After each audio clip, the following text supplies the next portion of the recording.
Thank you very much, and welcome to everyone for being with us here today. I would just like to start with a quick territorial acknowledgement from the region in which I live, which is the unceded and historical territory of the Lataco Dene Nation here in Quesnel, BC. We've done a brief introduction of ourselves, so we'll move into the presentation.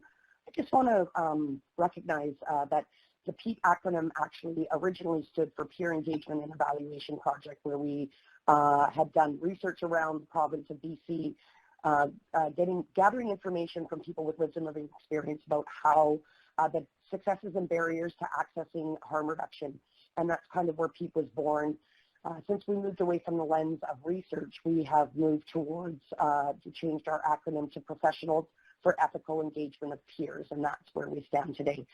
I'd just like to quickly recognize all of the amazing people who have contributed to the guidelines that are being recognized here.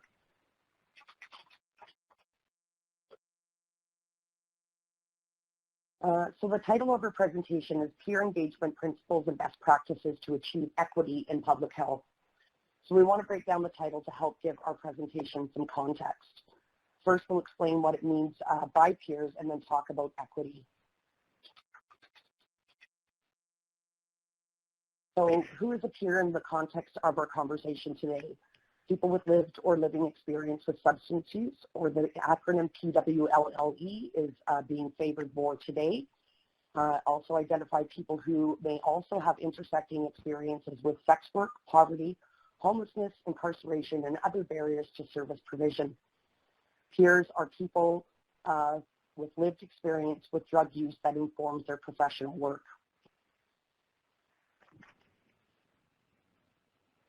Our lived experience is an important attribute that informs our work in drug policy, but we should not be forced to wear it as a label that is a core to our being. It minimizes our professionalism, and in any line of work we are engaged in, our substance use does not necessarily define who we are. And I'll turn it over to my amazing colleague, Paul. Thank you very much, Charlene. Before I start, I would like to acknowledge that I work, live, and play on the ancestral territories of the Musqueam, the Squamish, and the Tsleil-Waututh nations. Okay, so when we talk about equality versus equity, what we mean by equity, that you're on this webinar means that there's a good chance that you have seen this explanation of equity versus equality, but we have to go over it again. Now, the first image, of course, you see everyone is being treated equally, but are they being treated fairly? The second image is equity. And basically, with a just and compassionate society should aspire to be providing for those who need extra help to overcome barriers to living a meaningful life.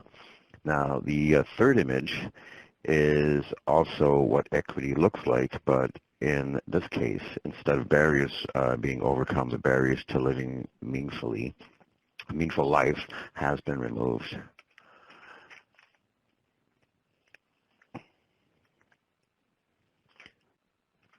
Now, go ahead. Sorry. Stigma is the source of inequity. Stigma paints people as less deserving. When we talk about inequity in healthcare settings, or anywhere for that matter, in relation to people who use drugs, we are then talking about stigma, because stigmatization of people who use drugs is what allows for poor treatment, just to say it nicely. But what is stigma, and where does it come from? It is in part a result of ignorance and unchecked privilege, leading to dehumanizing beliefs that drain one's sense of empathy for others. We'd like to show you two scenarios created by people with lived and living experience that discuss stigma. The first scenario is on stigma itself and how it often and it's often subtle, and we don't even recognize when we are stigmatizing others. And the second example is on how the effect of treatment of people with lived and living experience in healthcare settings.